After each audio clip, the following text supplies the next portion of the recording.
Alright, so this is the continuation. Now, when I left you before, we were at the point where my band was getting ready to perform.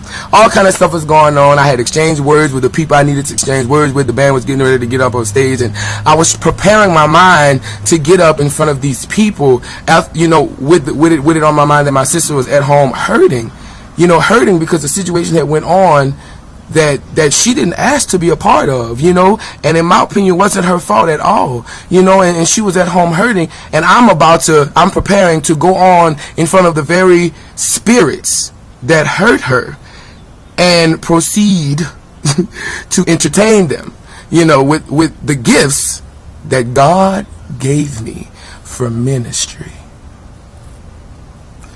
So I felt like I was ready. I'm like, all right, what we doing? What songs we doing? So as I walked up to the mic, the song started playing, and I started to sing these songs. And from the first second, it just felt, it felt like torture. I mean, I don't know if anybody ever did anything that they didn't want to do.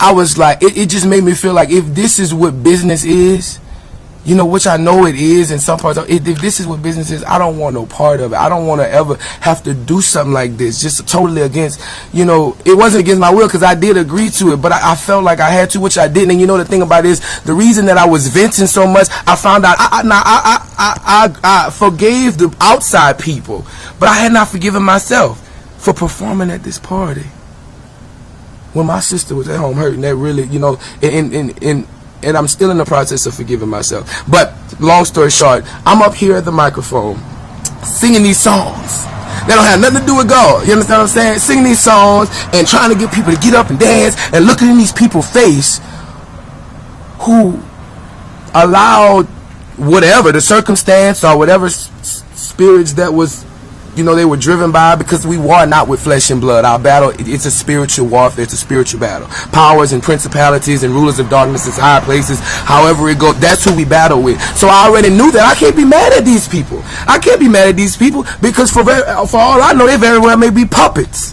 You know, driven by spirits that are, you know, just whatever. So anyway, you know, it's not your fault. So of course, like I said, I practice the spirit of forgiveness with them. But me standing up there performing and singing these songs that you know, like I said, had nothing to do with God, trying to pull something from these people, pull them on the dance floor, get them engaged, get them involved, and just singing, when I, you know, like I said, looking in their faces, knowing that, like, I'm like, the devil must be sitting there just laughing. Look at this. This boy was raised in church, born in church, raised in church, and ain't nobody knew him. Me and my drummer actually spoke about this. Nobody, because he kind of shares the same story, you know, the same thing. Nobody knew me when I was coming up as a child. Nobody, my family, my loved ones did, but nobody knew me until I had a voice, a good voice, a pleasant voice, a pleasing voice to go with the rest of David Sylvester. You get what I'm saying? And it's no Tino shade because, you know, as a child, you know, we don't recognize child, because children, they just children. You know, they growing up, we think they just children. You know, they speak, and I'm not saying anyone mistreated me, but what I'm saying was nobody really wanted to use me until I had something that could be used.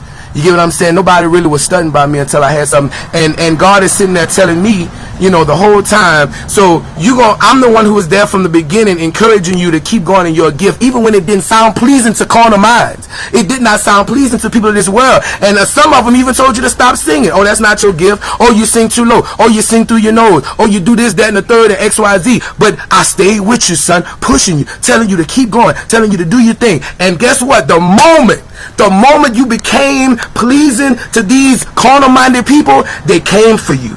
And they wanted to take you away from me, because now you've been polished and you've been given something that the world can't give you.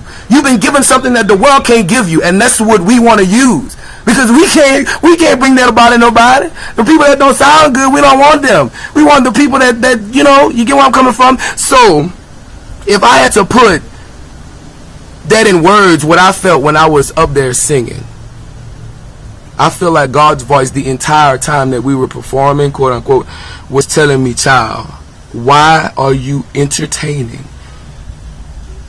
spirits that don't have that's totally against everything that I stand for, with the gift that you were given to minister from me. To be continued.